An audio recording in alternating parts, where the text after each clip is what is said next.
Bonjour à toutes et à tous, bon réveil matinal, bienvenue ce Free Matin, ce rendez-vous matinal d'information, d'analyse et de divertissement sur ESAE TV. Ce mardi, la presse locale annonce au Palais de la Marina un conclave entre deux chefs d'État, entre le président de la République du Sénégal et le président de la République du Bénin, un tête-à-tête entre Patrice Talon et Bassirou Diomaye Faye qui est attendu à Cotonou ce jour. La presse locale, comme je disais tantôt, en parle ce jour et parle également de l'arrestation, pour ne pas dire de l'interpellation et de l'extradition de Hugues Komlan Sossoukpe. Les 4 chefs d'accusation sont relayés dans la parution de ce mardi de l'Informateur. On en parlera dans ma présentation des unes des journaux, mais également dans le bulletin matinal d'information qui ce matin est présenté par Francis Ola Farami. Les candidats à la session de remplacement du baccalauréat à session de juin 2025 ont démarré la composition des épreuves écrites hier. On parlera également des épreuves d'éducation physique et sportive qui ont également démarré dans le cadre du bac 2025. On aura à suivre également, au cours de sa présentation du bulletin matinal d'information, la 4e édition de la formation triptyque des métiers du cinéma qui a démarré hier lundi.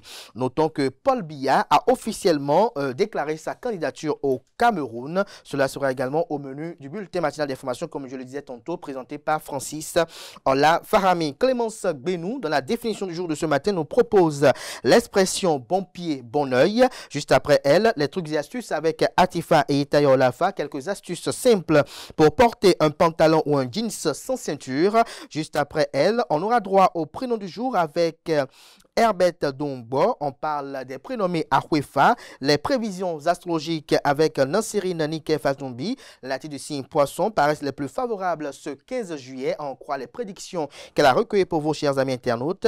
Et natif du signe aujourd'hui, vous ne manquerez pas d'inspiration. Le moment est venu de prendre des initiatives et de partager vos bonnes idées. Juste après cela, l'invité matinal de ce matin a pour nom Agapite Napoléon Maforican, consultant médias communication, chroniqueur politique. Il est le directeur de E-Télé. Il est là ce matin pour commenter l'interpellation et l'extradition de Komlan Hugues Sossoukpe, également les commentaires qui vont bon train sur la toile. Voilà au total 7 rubriques qui vont meubler le numéro d'émission de ce matin, juste après l'instant pub qui vante les mérites des actions du Centre national de sécurité routière. Juste après cela, on se retrouve pour la une des journaux.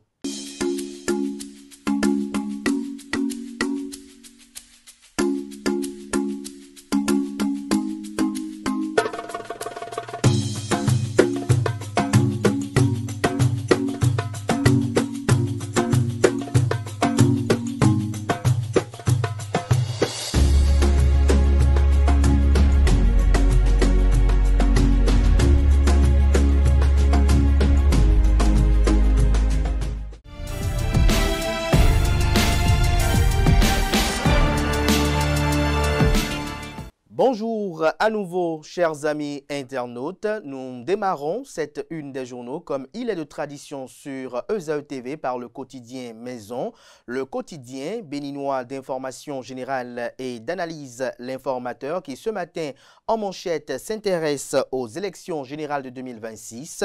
Le canal écrit que les scrutins sont dans la phase active et nous apprend qu'après l'expiration vendredi 11 juillet dernier de toute possibilité constitutionnelle de modification du code électoral, les préparatifs pour les élections générales de 2026 semblent rentrer dans leur phase active. Ce lundi 14 juillet 2025, tandis que la Cour constitutionnelle a rendu public de façon solennelle le calendrier des différentes étapes des votes, l'Agence nationale d'identification des personnes ANIP a transmis les statistiques de la liste électorale à la Commission électorale nationale autonome Sénat. L'article qui renseigne sur ce fait est à découvrir à la page 3 de la proposition. En deuxième de titre, on peut lire « Diplomatie ». Le président sénégalais Bassirou Diomaye Faye, reçu par Patrice Talon, président de la République du Bénin ce jour. Retrouvez l'agenda de la visite du président sénégalais au Bénin à la page 4 de la proposition. Vente illégale de médicaments sur TikTok. Le CNIN, le Centre national d'investigation numérique, lance la croisade des faussaires arrêtés. L'article à retrouver à la page 4 de la proposition. L'informateur nous informe au sujet des 4 chefs d'accusation contre Komlan Hugues Sossoupé, ceci au sujet de son interpellation en Côte d'Ivoire, puis son extradition au Bénin. L'article à retrouver à la page 6.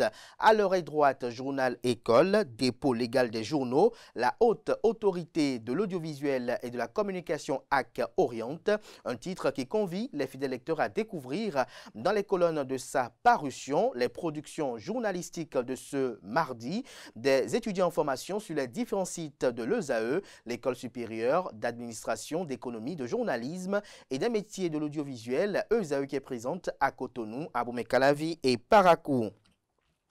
Le quotidien national d'information titre en manchette ce matin, diplomatie, Diomaye Faye à Cotonou ce jour. En illustration, les photos des 2 chefs d'État, notamment béninois et sénégalais, Patrice Athanas Guillaume Talon et Bassirou Diomaye Faye.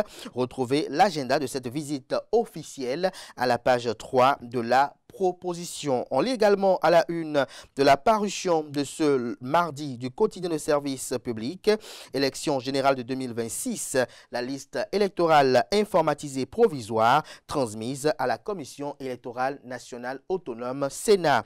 Fraternité ce matin en manchette, Diomaye Faye chez Patrice Talon ce jour, nouvelle dynamique dans la coopération sud-sud. Sécurité, économie, franc CFA, démocratie, ce qu'il faut attendre de la visite du président sénégalais au Bénin. On peut lire également à la une de Fraternité de ce matin. Élection générale de 2026, le chronogramme électoral dévoilé. Le matinal à présent, élection générale de 2026 au Bénin, les statistiques de la liste électorale transmise à la Sénat, la Cour constitutionnelle publie son calendrier, l'article à retrouver à la page 2. Tribune de Luc Nyakadia, pourquoi l'Afrique attend encore la permission de se développer, s'interroge le titre. Retrouvez la dite tribune qui est publiée à la page 11 de la proposition de ce jour. Matin libre arrêté hors du Bénin et extradé. Hugues Komlan Sossoupé se sent piégé. Reporters sans frontières condamne la violation de son statut de réfugié. Le Parti Les Démocrates exige sa libération. L'article à retrouver à la page 2. On lit également à la une de Matin Libre de ce matin. Examens nationaux au Bénin. Quelle perspective après ces taux de réussite record, s'interroge le confrère. Présidentiel de 2026, duel par procuration annoncé entre Thomas Boniaï et Patrice Talon. On lit à présent le Béninois libéré. Une mine d'informations stockées dans son téléphone, la grosse erreur de Komlan Hugues Sossoupé qui va perdre tous ses complices, que comprendre du titre du Canard, élément de réponse dans les colonnes de sa parution. Le premier quotidien économique du Bénin, l'économiste ce matin en manchette parle d'évaluation des politiques publiques. Le Bénin monte à l'échelle de la bonne gouvernance. La Banque mondiale donne la note de 3,9 au Bénin. Que comprendre de cette notation? Élément de réponse à la page 3 de la proposition. Le Figaro national ce matin en manchette parle des élections générales de 2026. La Cour constitutionnelle dévoile le chronogramme électoral. Le Canard écrit noir sur blanc que dans une démarche d'ouverture et de transparence démocratique, la Cour constitutionnelle du Bénin a officiellement publié ce lundi 14 juillet 2025 le chronogramme des élections générales de 2026. Cette étape marque le début d'une année électorale particulièrement stratégique avec des enjeux cruciaux tant sur le plan institutionnel que citoyen. Tournée du président de l'Union progressiste Le Renouveau et de la haute direction politique, une ambiance de liesse populaire a marqué les arrondissements visités. Le Canard écrit que le président du parti politique Union progressiste Le Renouveau, le professeur Joseph Djagbenou et la haute direction politique ont poursuivi leur tournée de proximité dans les arrondissements du Bénin. Le bilan est largement positif puisqu'à chaque étape, les populations sont sorties massivement exprimant leur soutien au leader charismatique du plus grand parti politique du pays. Cette mobilisation a renforcé la dynamique du parti dans ces zones clés, conclut le confrère. L'emblème du jour ce matin dans son numéro 349 du mardi 15 juillet 2025, titre manchette, Société et vie urbaine à Porto Novo, des fêtes qui assourdissent et appauvrissent, que comprendre du constat du canard, élément de réponse dans les colonnes de sa parution. Compétences du futur, jeunes, IA, intelligence artificielle et numérique, la triple alliance ce jour, l'article à lire à la page 10 de la proposition. Le pays émergent, colère, grogne et murmure dans les rangs des anciens travailleurs de la société industrielle des textiles de l'Ocosa.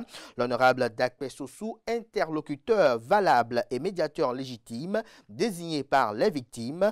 Les oubliés de la CITEX réclament justice et appellent Patrice Talon au secours. Que comprendre de cette affaire? Élément de réponse dans les colonnes de la proposition de ce matin de Le Pays émergent. Dynamisme Info, ce matin pour ses lecteurs, parle d'académie politique de renaissance nationale, un espace d'inclusion sociale pour les porteurs de handicap. Que comprendre? Élément de réponse à la page 4 de la proposition. Togo, État protecteur des personnes visées par la justice béninoise. Peut-être qu'il faudra chercher à localiser l'ancien maire Georges Bada dans ce pays. Titre Le Canard, que comprend de son titre, élément de réponse dans les colonnes de sa parution. On lit à présent Décryptage Info, élection générale de 2026, l'ANIP, l'Agence nationale d'identification des personnes, transmet les statistiques de la liste électorale informatisée à la Commission électorale nationale autonome Sénat. Le Canard nous écrit que dans le respect des dispositions du Code électoral, l'Agence nationale d'identification des personnes a procédé ce lundi 14 juillet 2025 à la transmission officielle des statistiques de la liste électorale informatisée, l'EI, à la Commission électorale nationale autonome Sénat. La cérémonie s'est déroulée au siège de l'institution électorale en présence des membres du Conseil électoral.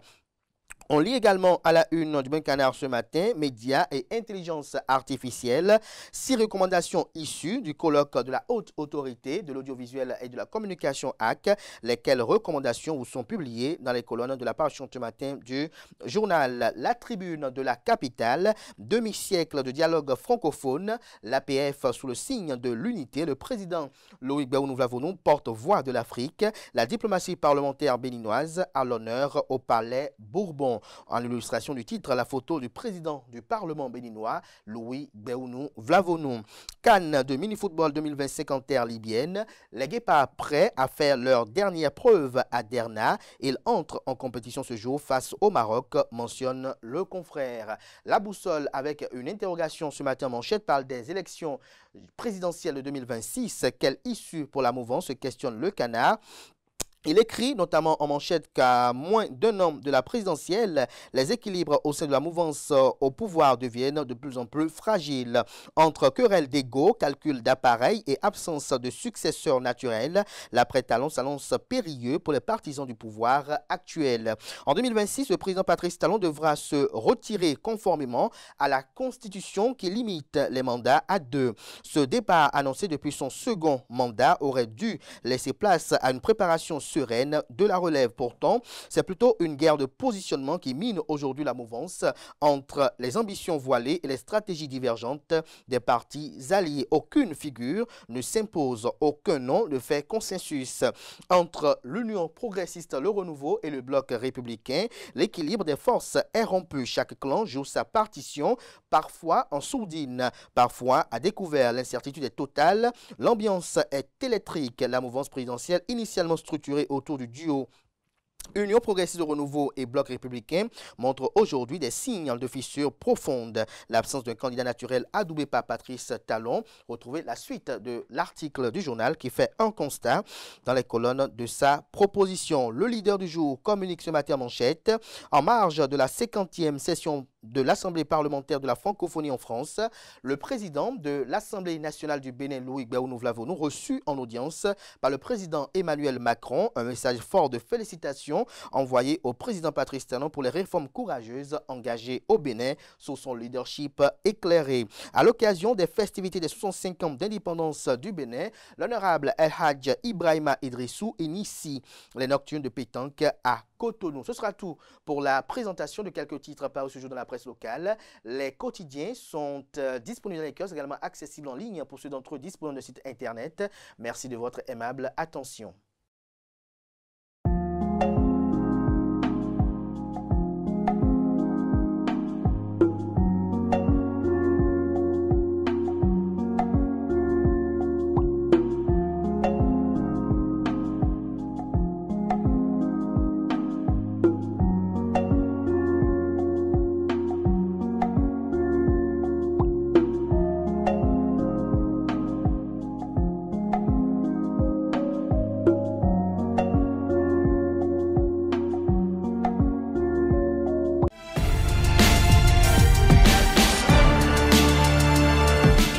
Le bulletin matinal d'information avec vous, Francis Olafarami, bonjour. Bonjour Kader. Merci d'être là ce matin. Clémence Benou, bonjour. Bonjour Kader. Merci également d'être là pour la définition du jour. On démarre ce bulletin matinal d'information avec cette visite officielle du président sénégalais Bassirou Diomaye Faye à Cotonou.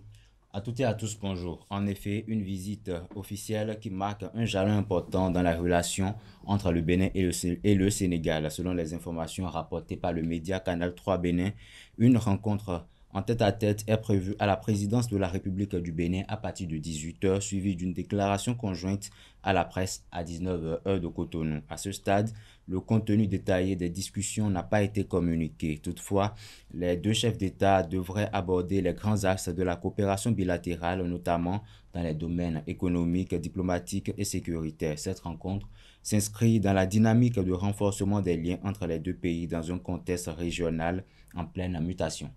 En pleine mutation, et puis on parle du baccalauréat 2025. Les candidats à la session de remplacement ont démarré la composition des épreuves écrites hier. Au total, 70 élèves composent dans toutes les séries confondues au centre unique du Collège d'enseignement général Sainte-Rita de Cotonou, suivant la cérémonie de lancement avec Komlan Quentin Amousso. Madame la chef a tout dit, le baccalauréat, que ce soit session normale, session de remplacement, c'est pour le candidat moyen. Ils sont au total 70 candidats à composer les épreuves écrites de la session de remplacement du baccalauréat 2025, ici au Collège d'enseignement général Sainte-Rita. Toutes les dispositions ont été prises pour le bon déroulement de la composition. Nous avons au total 110 candidats, toutes séries confondues. Nous avons par exemple en série A1 4 candidats, en série A2 14, série B 17, série C 2, la série D 25 candidats, c'est là où on trouve plus de candidats, la série F4 3 candidats, la série F1 et F3 2 candidats, la série G3 1 candidat. Toutes les dispositions ont été prises, les salles bien préparées pour les accueillir. D'ailleurs, ils sont déjà en salle en train de composer.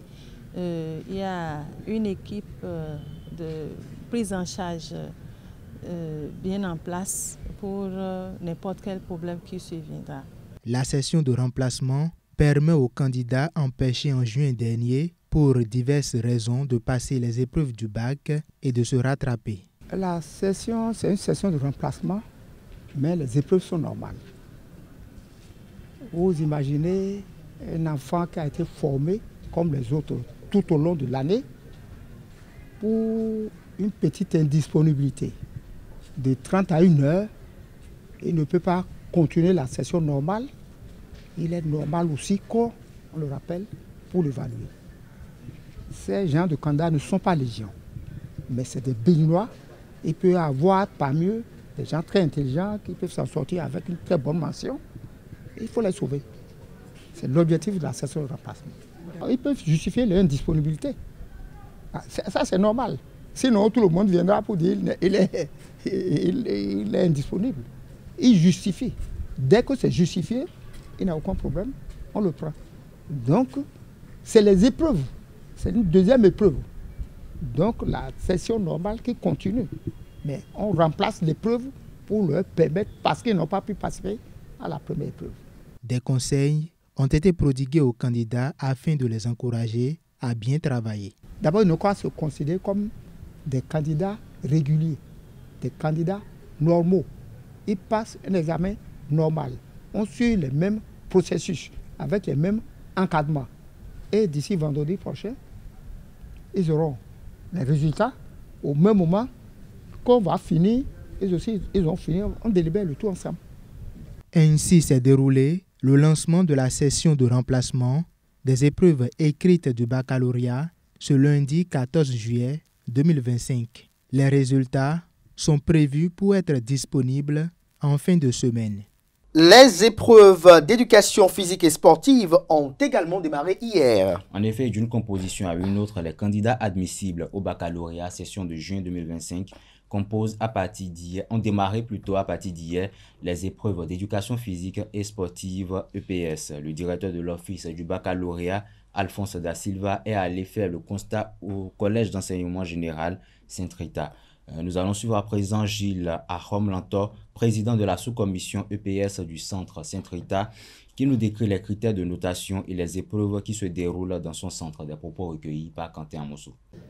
Le tirage qui a été fait, c'est trois activités qui ont été choisies pour cette année. Il s'agit du lancer de poids, de la gymnastique au sol et du saut en hauteur. Alors, pour ce qui concerne l'évaluation proprement dite, en ce qui concerne le saut en hauteur, chaque candidat, tout à l'heure, aura droit à 2 essais. D'accord? Ils feront 2 essais. Et après ces 2 essais, ils passeront tous à l'évaluation proprement dite. Donc, c'est-à-dire qu'on leur permet de s'essayer 2 fois et après, on lance l'évaluation proprement dite. Au lancer de poids, les filles doivent lancer un poids de 4 kg et les hommes lanceront un poids de 5 kg. Maintenant, pour ce qui concerne la 3e et dernière activité, qui est la gymnastique au sol, là, c'est un peu plus complexe parce que chaque candidat doit rédiger son enchaînement et soumettre ce libellé à son examinateur. Et on verra s'ils vont respecter ce qu'ils ont eux-mêmes proposé. Et tout ça sur la base des critères et des indicateurs de réussite. Il y a effectivement une fiche qu'on appelle la fiche de cotation-taxation. Donc ce n'est pas au volet qu'on évalue les candidats. Il y a d'abord des indicateurs de réussite, des critères d'abord, d'accord? Et ces critères sont saucissonnés en indicateurs de réussite. Et après, il y a une fiche de cotation-taxation. C'est-à-dire, je prends un exemple, hein, quand un candidat lance 5 mètres pour un poids de 4 kg, ça a droit à un point donné. L'EPS est une discipline fondamentale et elle n'est pas du tout facultative.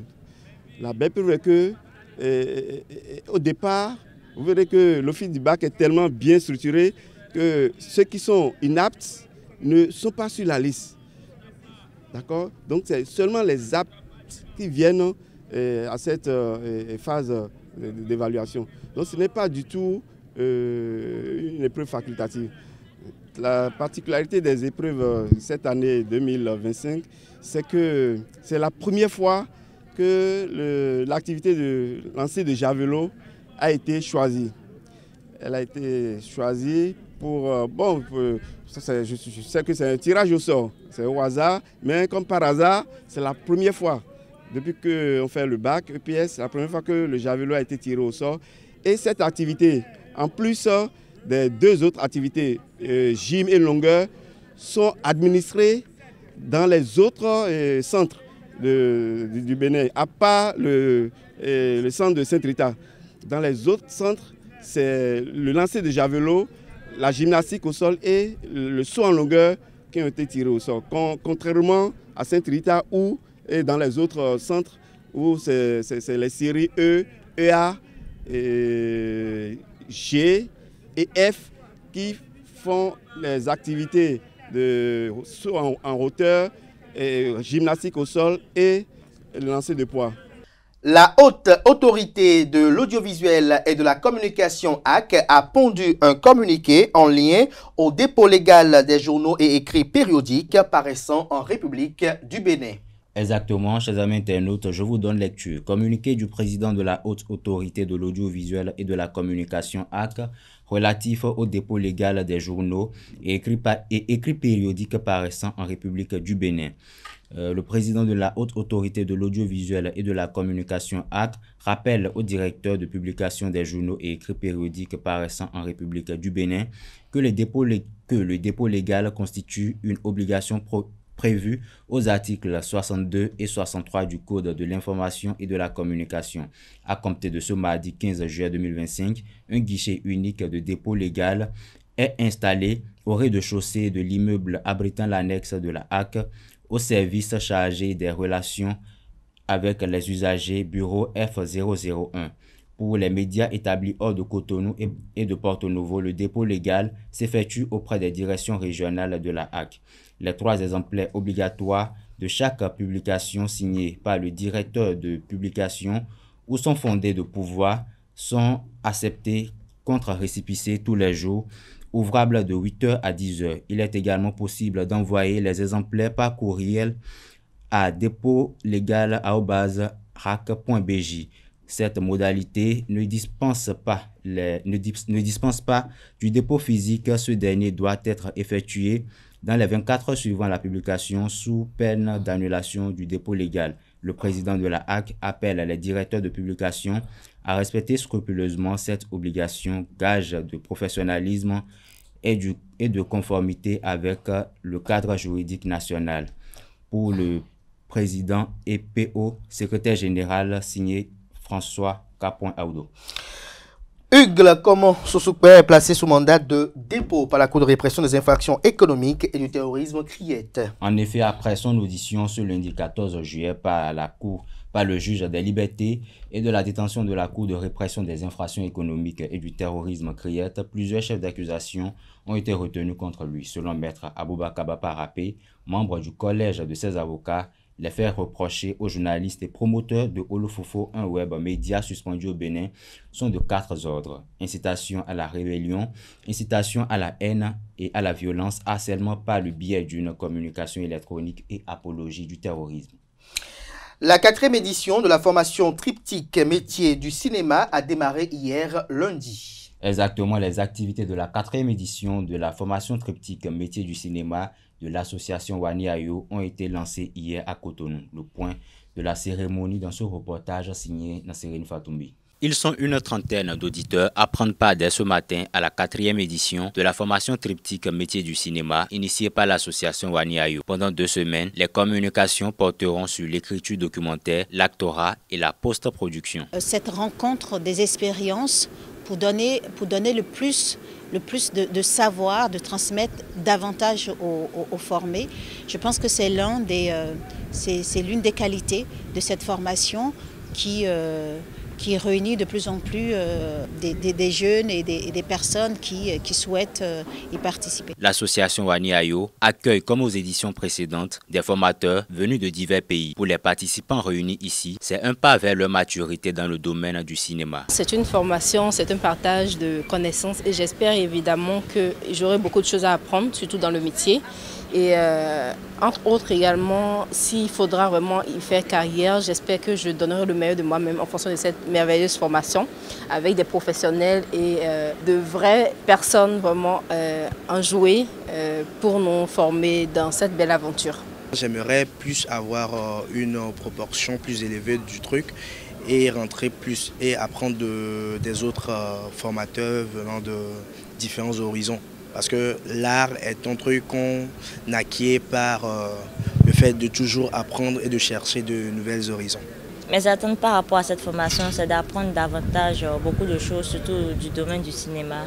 Parce que je n'ai pas encore touché ce secteur, donc j'aimerais en apprendre beaucoup plus afin de mieux me perfectionner. Une formation qui se distingue par une innovation, l'insertion dans la vie professionnelle. Nous formons des jeunes qui vont être employés tout de suite pour un projet imminent. Mon but depuis le début, depuis la première édition, a été de favoriser l'employabilité des jeunes. Et là, ces choses, c'est de plus en plus concret. Et j'espère que ça va aller grandissant et que des structures, des boîtes de production nous feront davantage confiance et viendront puiser dans ce catalogue de jeunes professionnels que nous mettons en place, que ce soit au niveau des acteurs ou au niveau des techniciens. Du 14 au 26 juillet 2025, les stagiaires participeront à des séances d'échange avant de se livrer aux activités pratiques. À la fin de cette formation, les jeunes passionnés du 7e A vont bénéficier de divers programmes mis en place par l'association. Des individus sont interpellés pour promotion illégale de médicaments, notamment sur TikTok. Plusieurs personnes impliquées dans la publicité de médicaments destinés à l'interruption volontaire de la grossesse ont été arrêtées au Bénin. Selon une annonce du Centre national d'investigation numérique CNIN, les mis en cause opéraient à travers le compte TikTok intitulé Avortement 2290. Dans une publication rendue publique ce lundi sur la page Facebook officielle du CNIN, le CNIN a indiqué avoir identifié et interpellé les promoteurs de ce compte. Ils sont accusés d'avoir fait la promotion en ligne de médicaments ou plutôt de produits abortifs vendus sans autorisation ni compétence médicale. On finit avec la candidature de Paul Biya. Au pouvoir depuis le 6 novembre 1982, Paul Biya, 92 ans, a officialisé sa candidature pour la présidentielle d'octobre 2025, entrant ainsi dans la course pour un 8e mandat.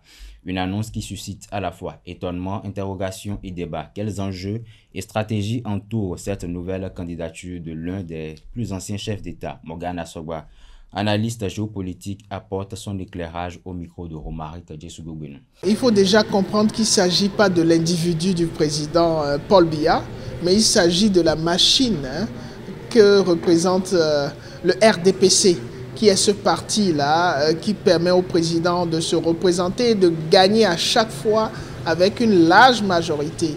Il faut comprendre qu'on est arrivé au point où le président Paul Biya incarne ce parti qu'est le RDPC, malgré le fait qu'on puisse entendre certaines voix qui s'élèvent contre cette candidature. Il est une réalité qu'on ne peut ignorer, c'est qu'aujourd'hui, sans Paul Biya, le RDPC risque d'aller dans tous les sens et que Paul Biya a permis à plusieurs acteurs politiques et économiques au Cameroun d'exister et d'avoir la capacité qu'ils ont aujourd'hui. Alors chacun d'eux ne se voit pas maintenir leur niveau économique, politique, leur statut politique si aujourd'hui Paul Biya n'était plus président de la République. Voilà un peu ce qui pourrait expliquer cela. Mais s'il s'agit d'apprécier la personne sur le plan physiologique, il est clair que l'âge a son rôle et a un poids dans la capacité de réflexion, la capacité motrice et bien d'autres paramètres qui, a priori, seraient les conditions d'aptitude physique à tout candidat qui souhaiterait être à la tête d'un État. Donc on est là face à une situation complexe, celle d'un homme qui apparemment physiquement ne remplit peut-être pas toutes les conditions, mais qui, sur le plan de capital et d'influence politique, représente quelque chose de difficile à effacer.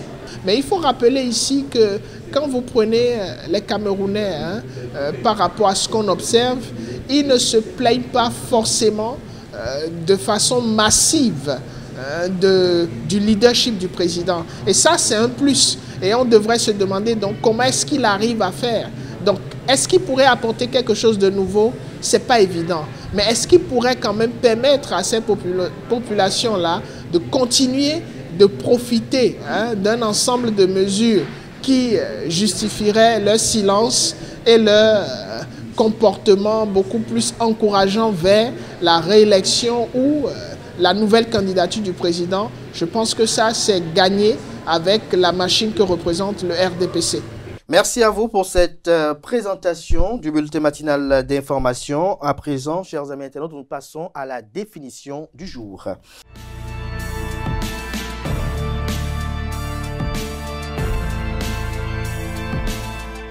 Clémence Benou, bonjour à nouveau. Bonjour Kader. Bon pied, bon oeil. Mesdames et messieurs, bonjour et bienvenue sur notre rubrique La définition du jour. L'expression bon pied, bon œil signifie être en bonne santé. C'est utilisé pour dire que quelqu'un est en bonne santé et plein d'énergie. L'expression vient du langage populaire français du XVIIe siècle, à l'époque où on considérait qu'une personne devrait avoir un bon pied pour marcher et un bon œil pour bien voir et être attentif. Donc, quand quelqu'un dit qu'il avait un bon pied et bon œil, cela voudrait dire qu'il était solide, en forme, capable de se déplacer et rester attentif. Exemple, ma tante a 15 ans, mais elle est bon pied et bon œil. Un deuxième exemple pour finir, après son opération, il est revenu bon pied et bon œil. Voilà, c'est tout pour la définition de ce jour. Merci. Merci à vous pour cette présentation de la définition du jour. À présent, merci une fois encore à Francis Olafarami pour sa présentation du bulletin matinal d'information. À présent, nous passons aux trucs et astuces et au prénom du jour.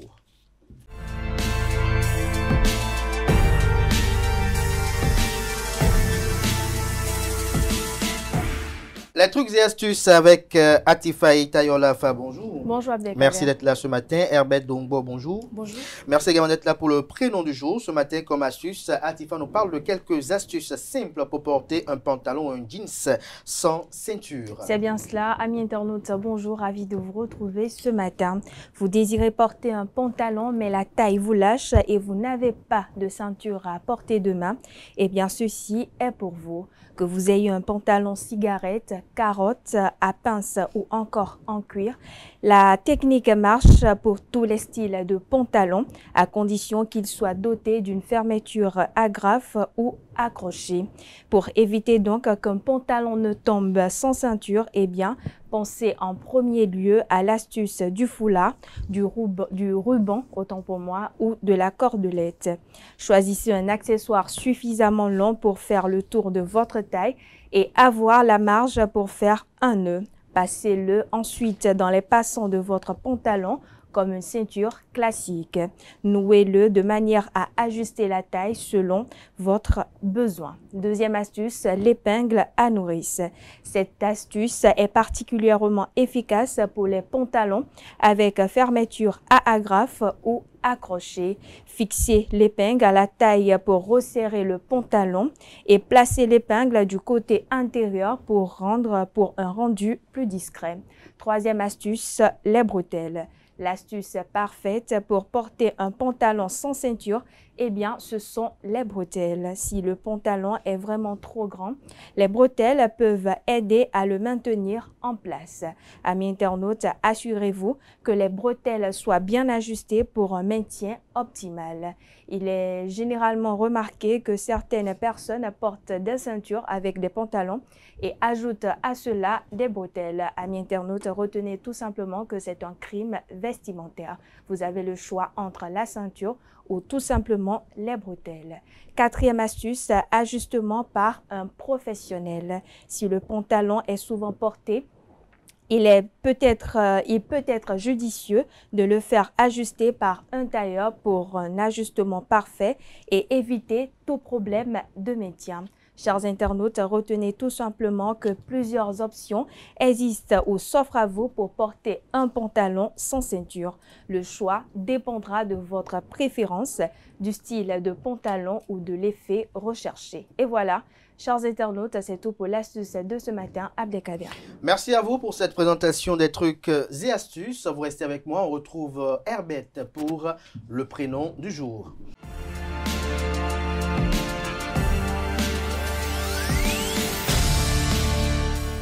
Herbert, bonjour à nouveau. Bonjour Kader. À vous l'antenne pour le prénom du jour. Amis internautes, bonjour. Bienvenue dans la rubrique Le prénom du jour. Aujourd'hui, nous allons parler du prénom Arefa ou Huefa. Arefa ou Huefa est un prénom féminin d'origine Fon, une ethnie du sud du Bénin qui signifie la paix dans la maison ou la paix au foyer. Ce prénom est souvent donné à la fille aînée et porte en lui l'espoir que la paix règne dans la famille. La numérologie du prénom Arefa est le nombre 3. Ce nombre désigne la créativité, la communication, la joie de vivre, l'expression artistique et la sociabilité. Les personnes portant ce prénom sont souvent décrites comme douce, intelligente, tempérée, sociable et à l'aise en société, mais aussi dotée d'un fort caractère. Ces traits de caractère seraient des atouts pour permettre à Arwefa de s'épanouir dans les métiers où elle pourrait s'exprimer. Elle pourrait être journaliste, chargée de communication, écrivaine, animatrice radio. Heureux anniversaire à toutes les personnes portant ce prénom et à tous ceux et celles qui souffrent une bougie de plus en ce jour. Amis internautes, c'est tout pour le prénom du jour. Merci à vous pour cette présentation. Darwefa, vous en connaissez? Oui. Combien? 2, 3. 2, 3. Est-ce qu'elles sont en conformité avec ce que vous venez de décrire ce matin? C'est exact. Elles sont? Oui.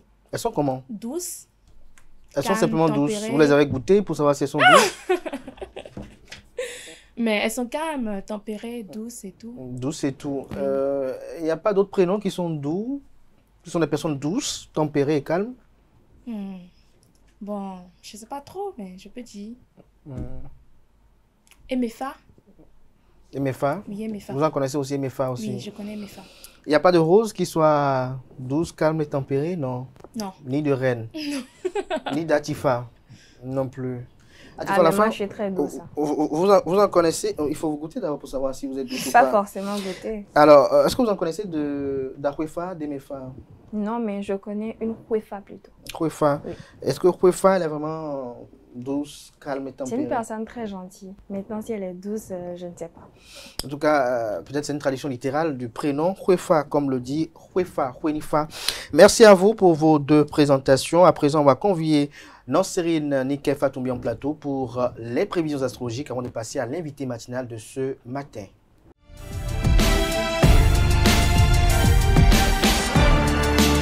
Les prévisions astrologiques avec Nanserine Fatoumbi, bonjour. Bonjour Abdelkader. Merci d'être là ce matin. À vous l'antenne pour la présentation. Merci Abdelkader, amis internautes, bonjour et bienvenue sur votre rubrique Horoscope du jour. Bélier, votre vitalité en hausse vous poussera à partager avec les autres. N'hésitez pas, mais sans entrer dans des polémiques qui ne seront que des impasses. Amis Taureau, c'est avec confiance que vous allez vous tourner entièrement vers la réalisation de vos projets ce jour. Gémeaux, vous devrez vous montrer plus patient, favoriser les initiatives et compter avec l'adversité si vous ne voulez pas vous faire des échanges contrariés. Chers amis Cancer, aujourd'hui, vous pourriez compter sur votre intuition et votre potentiel. Alors faites pleinement confiance à votre petite voix intérieure.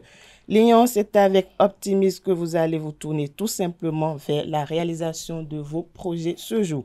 Natifs du signe Vierge, évitez les négligences dans vos papiers. Vous échapperez à des complications. Balance à présent, au cours de cette journée, il serait positif d'anticiper les conséquences de vos essais et à gagner un juste dosage. Amis Scorpion, aujourd'hui, aucune épreuve ne peut avoir raison de votre optimisme. Au contraire, quelles que soient les situations, vous seriez prêt à déployer toute votre énergie.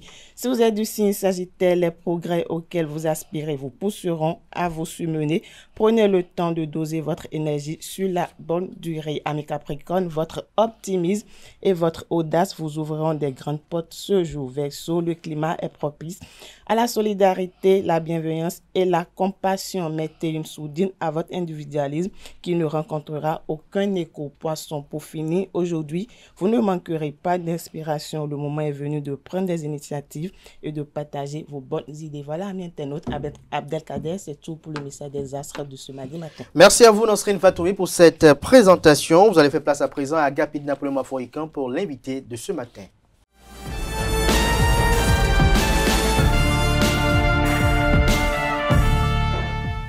L'invité de ce matin, ce Free Matin, Agapit Napoléon Maforican, bonjour. Bonjour Kader, bonjour les internautes. Consultant média communication, chroniqueur politique, il est là ce matin pour commenter l'interpellation et l'extradition de Komlan Hugues Sosopé. Agapit Napoléon Maforican, d'entrée de jeu, une question, c'est de savoir est-ce que cette arrestation est un coup à la liberté d'expression au Bénin? Coup à la liberté d'expression, je ne pense pas.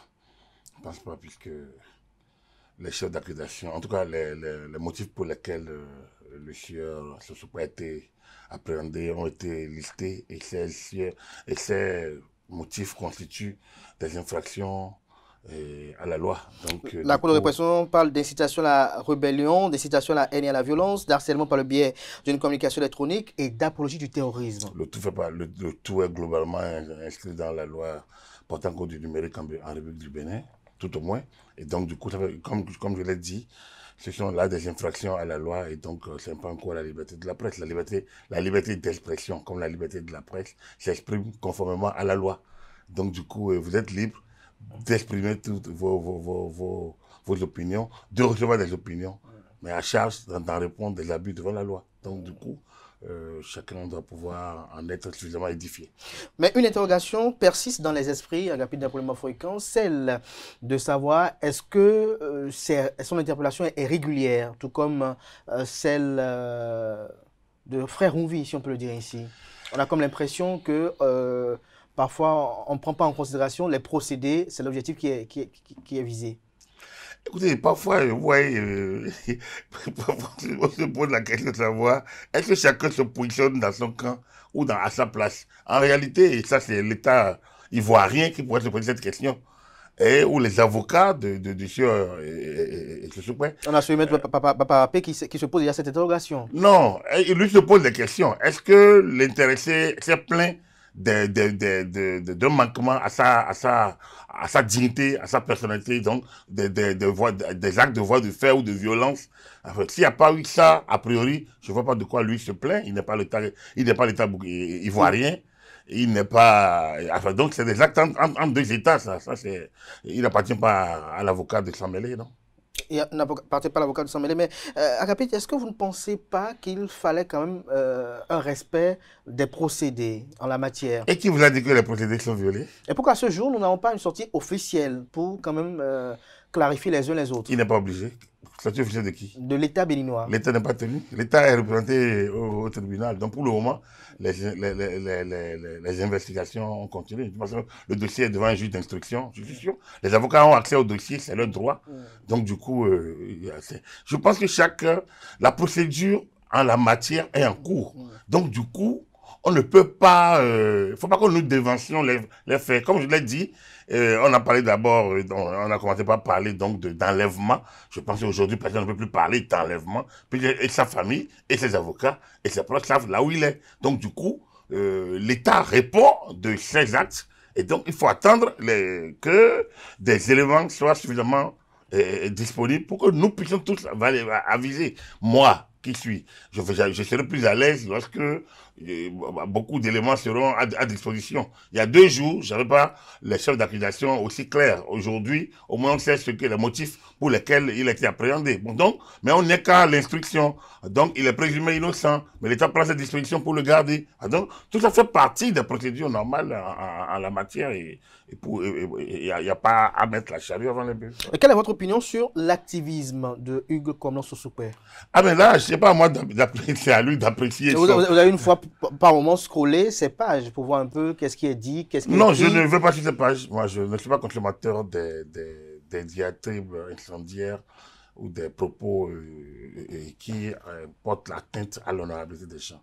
Je suis partisan de la liberté, défenseur, et comme je l'ai dit, j'ai passé une bonne trentaine de ma vie professionnelle, donc pratiquement toute ma vie professionnelle à ça. Que ce soit à l'université, que ce soit sur les bancs, que ce soit en tant que membre d'association, en tant que régulateur. Donc je pense que nous sommes en droite ligne dans le respect de la liberté d'expression de la presse.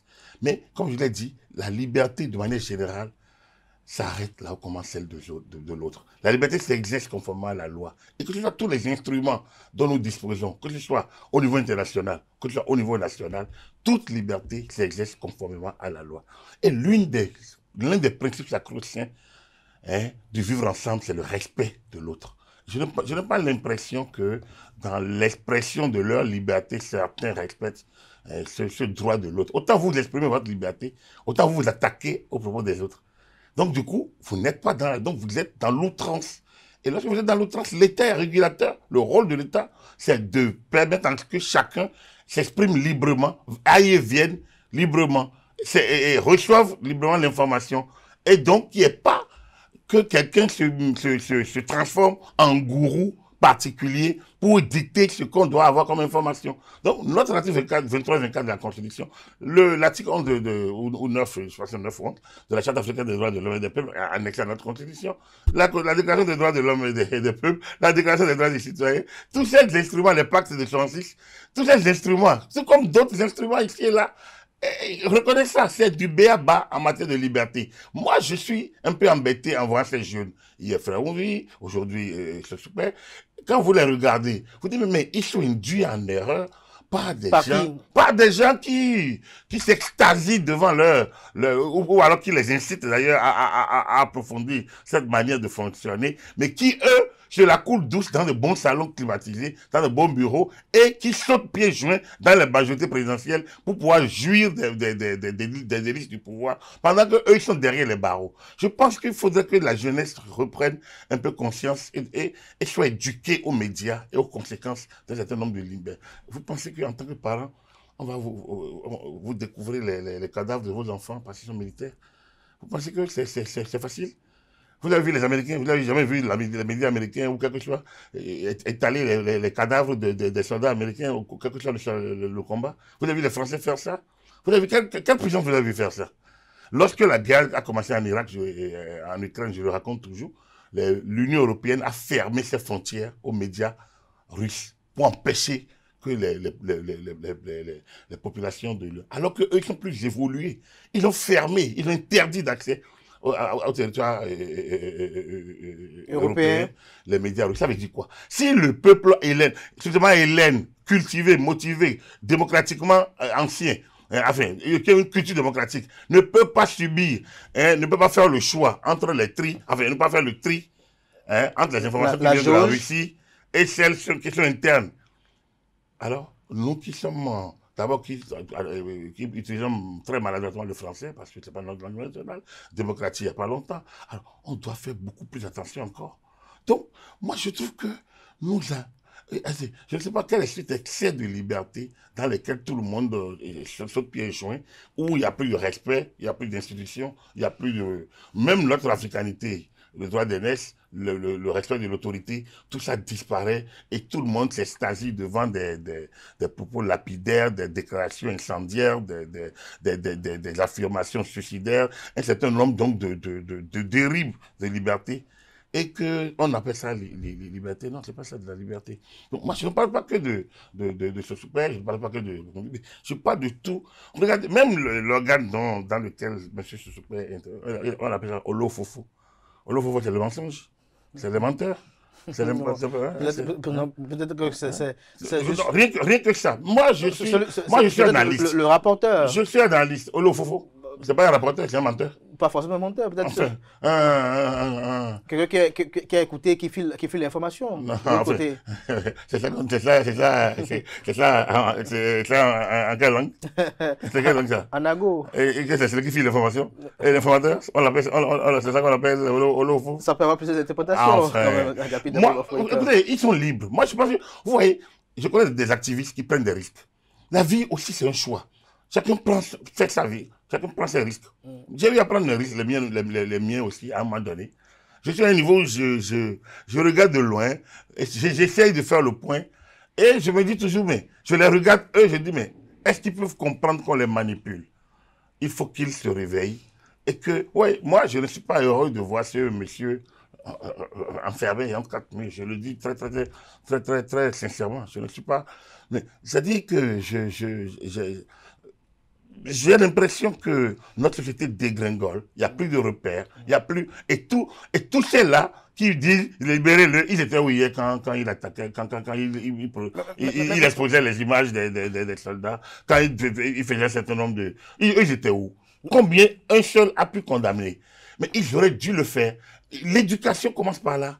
Mais vous laissez le monsieur, à la limite, vous l'encouragez à aller au plus profond de l'abîme presque, en disant, mais tu es bon, tu es bon, tu es bon. Il fonce, tu es bon, tu es bon. Il fonce, on le prend, vous dit, il faut le libérer. Mais il parle à qui? Ils sont les premiers à savoir que l'État ne le libérera pas jusqu'au moment où, après, à moins que ce qu'on lui reproche ne soit pas vérifié. Ils le savent. Mais donc, ils font des sorties pour se mettre en vedette. Mais c'est eux que moi je condamne, en réalité. C'est ça que je dis.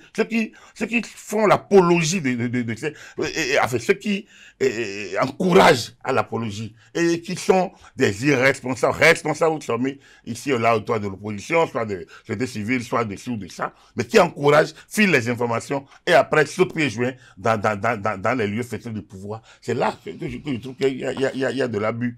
Et il faut que les jeunes se réveillent. En dehors des dérives que vous avez dénoncées tout à l'heure, est-ce que pour vous, vous ne pensez pas que les communs Hugo Sossoupé, les frères Onvi ont une utilité à la République quand même? Laquelle? Non, je vous la pose. Non, je ne la trouve pas. Vous ne la trouvez pas? Non. Avec cette arrestation de communs Hugo Sossoupé, on entend qu'il revendique sa nationalité togolaise, frère Onvi qui a été pris également au Togo. Que dites-vous sur les relations entre Cotonou et Lomé? Ça, c'est entre les ministres des Affaires étrangères. Ça, mais là, j'interroge l'analyse politique. Non, moi, je ne vois pas qu'il y ait un problème. La preuve, dans l'affaire, les gens ont voulu tout montrer, mais vous avez vu comment ça a fonctionné. Entre les deux pays, il n'y a pas un problème de Onvi. Donc, encore que pour ce souper, c'est encore moins, puisque ça n'a pas été fait. Ça ne s'est pas passé sur le territoire togolais. Donc, voilà.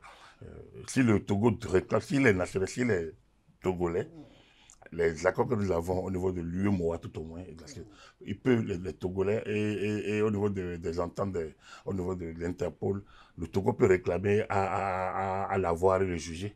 Et normalement, il me semble que si le Togo le faisait, le Bénin devrait pouvoir analyser ça favorablement. Donc, il n'y a pas un problème à ce niveau. Je pense qu'entre les pays, il y a des accords. Et ceux qui pensent que bon, voilà, on ne peut pas aller prendre quelqu'un en Côte d'Ivoire ou au Togo, mais ils se trompent. Si les pays ont des ententes, ils ont des ententes. Il y a de la collaboration. Oui, absolument. Alors, dites-nous, en tant que juriste consultant, qu'en est-il du statut de réfugié? Lorsqu'on est réfugié dans un État, quels sont les enjeux qui y concourent? Le réfugié est protégé par l'État dans lequel il est réfugié. Il a une carte, il bénéficie d'une protection, mais il a des devoirs. L'un des devoirs, c'est de ne pas...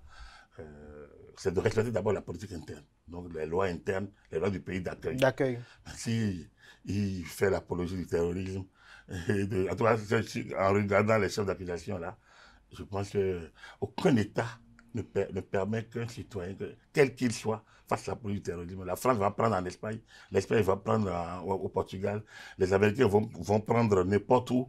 Donc du coup, le statut de réfugié ne protège pas, ne protège pas totalement de cela. Lorsque vous êtes réfugié, il faut respecter. Vous n'allez pas faire de l'activisme contre votre État. Parce que ce faisant, vous vous exposez. Et vous exposez la relation entre votre pays d'origine et le pays d'accueil. Mais alors, dans le cas d'espèce, encore l'activisme, on peut comprendre.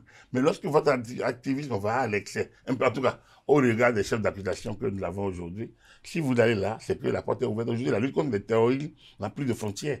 Ça, c'est connu. Donc, du coup, réfugié ou pas réfugié, quand il est question du terrorisme, je pense que vous savez, regardez un peu l'histoire, on n'a pas besoin de raconter.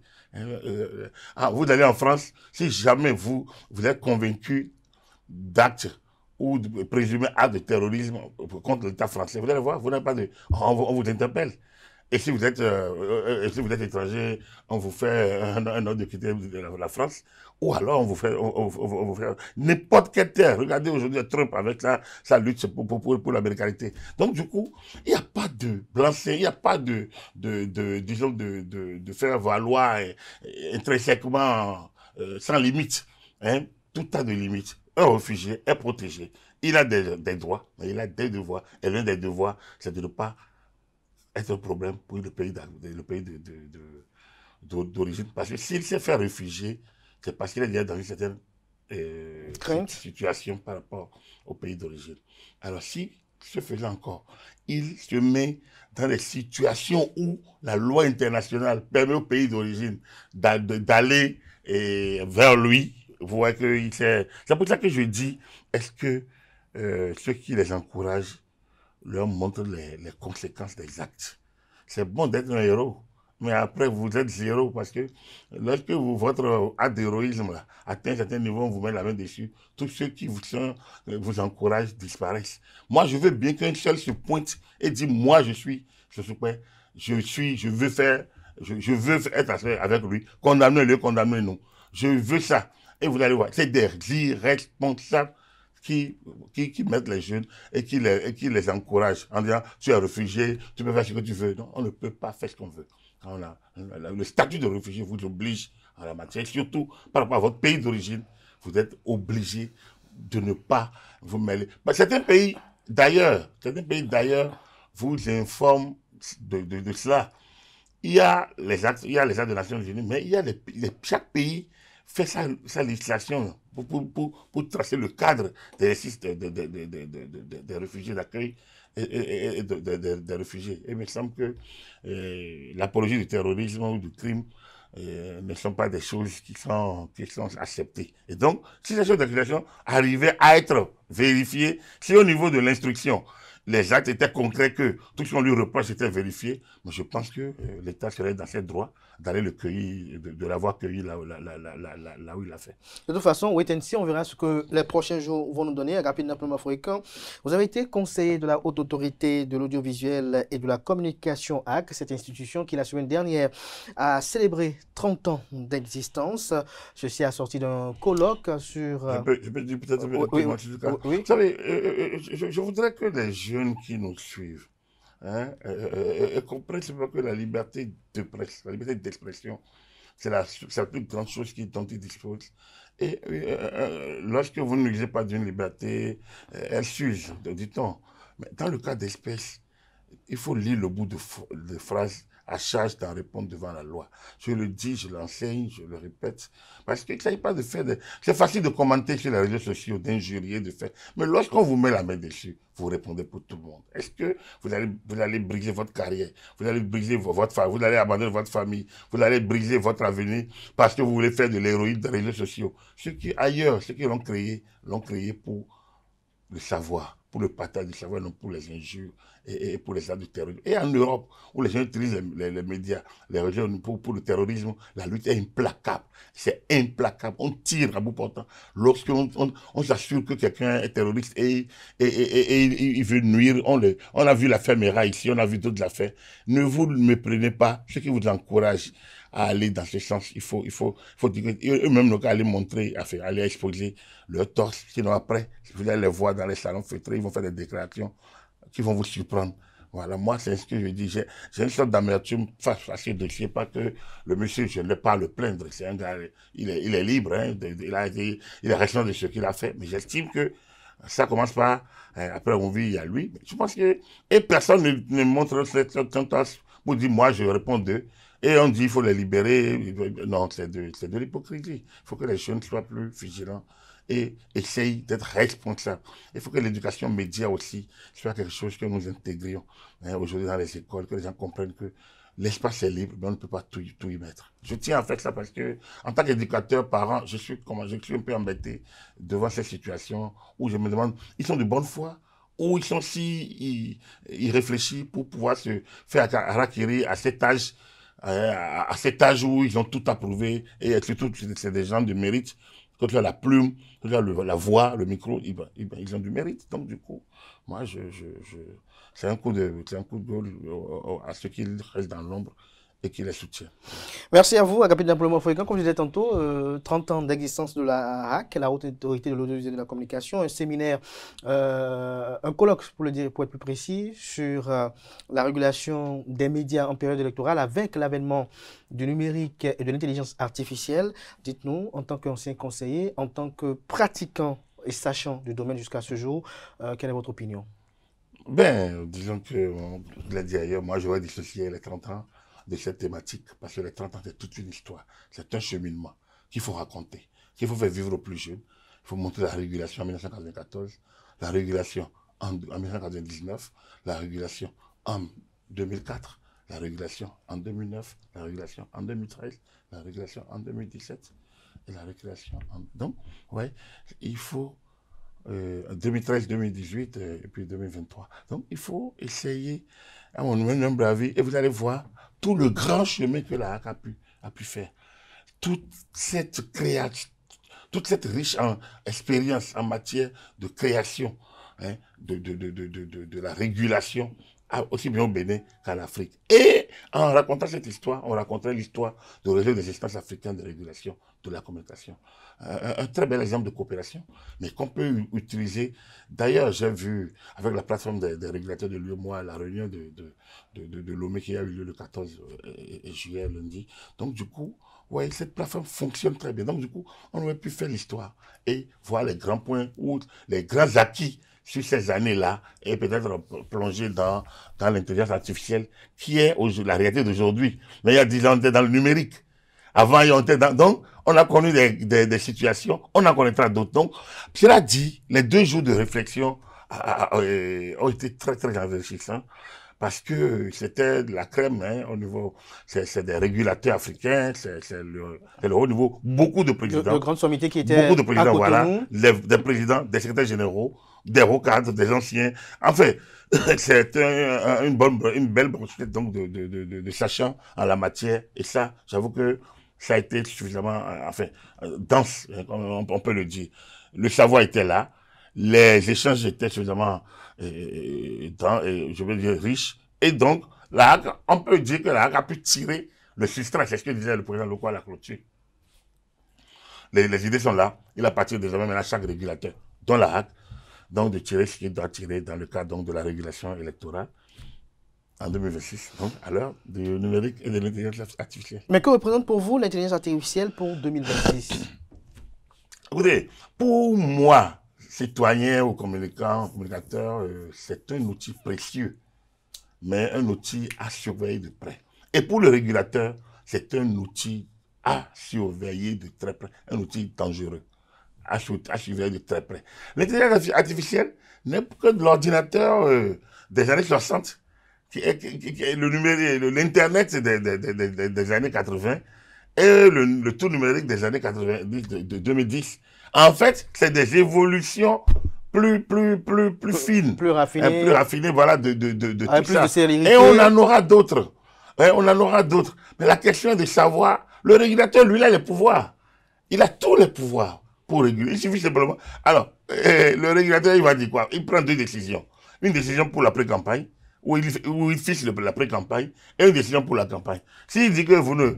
D'ailleurs, on avait commencé par dire qu'on ne peut pas annoncer les résultats sans dire d'où on tient la source. Alors, lorsque les gens utilisent n'importe quel truc, et l'intelligence pour vous dire que voilà les résultats, et vous sortez ça, mais si la plateforme n'est pas crédible, et vous tombez sur le coup de la loi.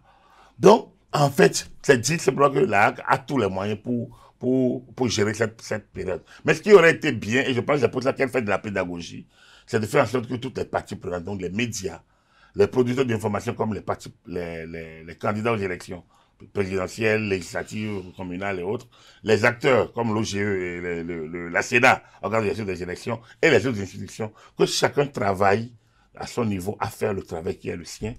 La HAC est chargée de la régulation, donc de la gestion de la campagne, de l'accès aux médias, tout ça là. Elle connaît son travail, elle va le faire. Il appartient aux médias d'être disciplinés, c'est-à-dire d'être professionnels tout simplement. D'être professionnels. Ces choses vont venir, il y en aura d'autres encore qui vont peut-être nous surprendre.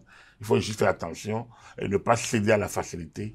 Les règles sacro-saintes simplement. Il n'y a qu'une seule règle à mon humble avis, la règle sacro-sainte. Elle est unique. Allez-y. Il faut confronter les sources.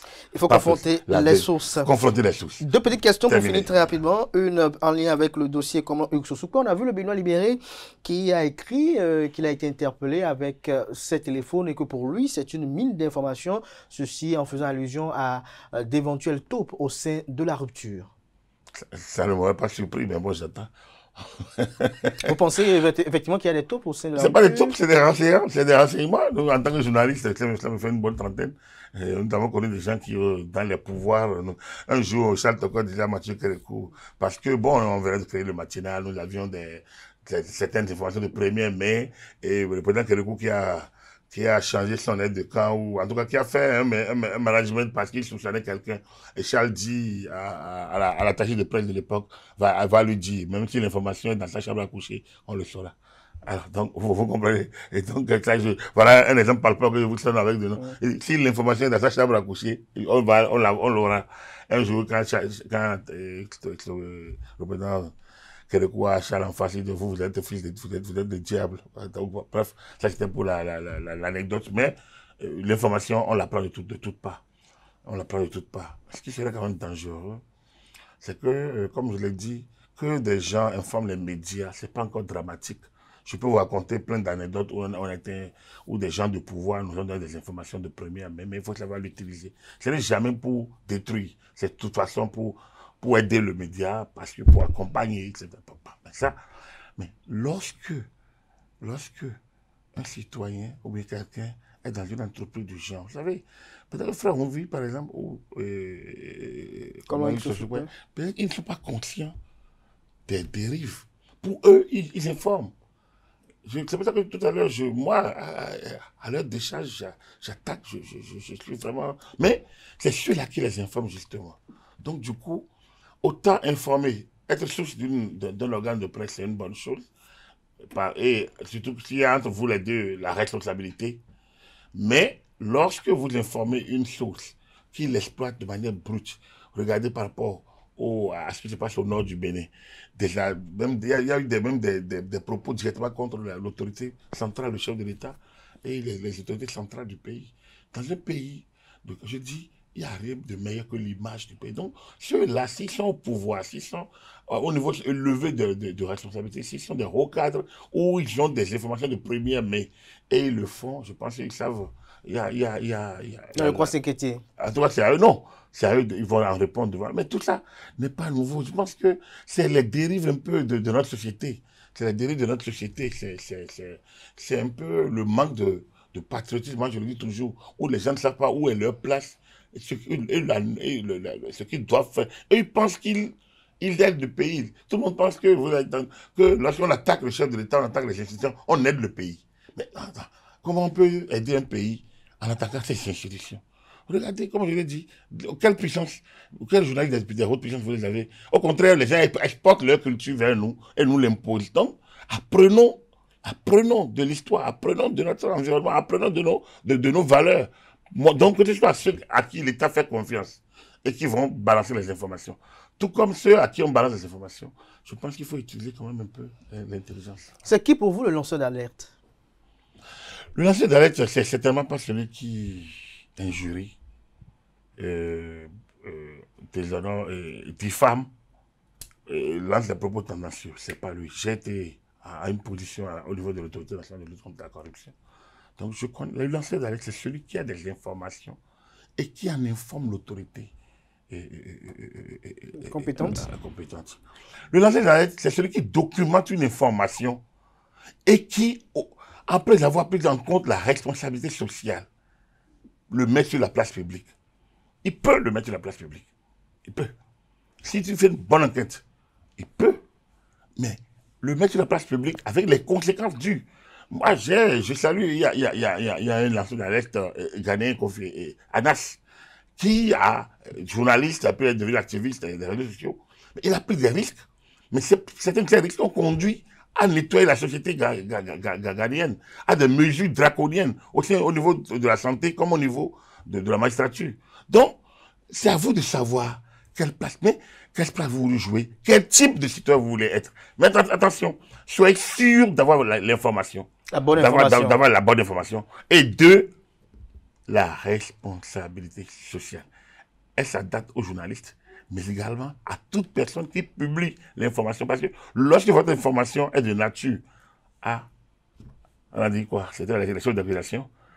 On parle de incitation à la rébellion, voilà, inciter à la rébellion, à la violence et autres. Harcèlement par le biais d'une communication électronique, apologie du terrorisme. S'attend à ça, vous allez voir la loi. Nul ne peut utiliser les moyens de presse de communication pour inciter à la haine tribale, à la rébellion, à la truc.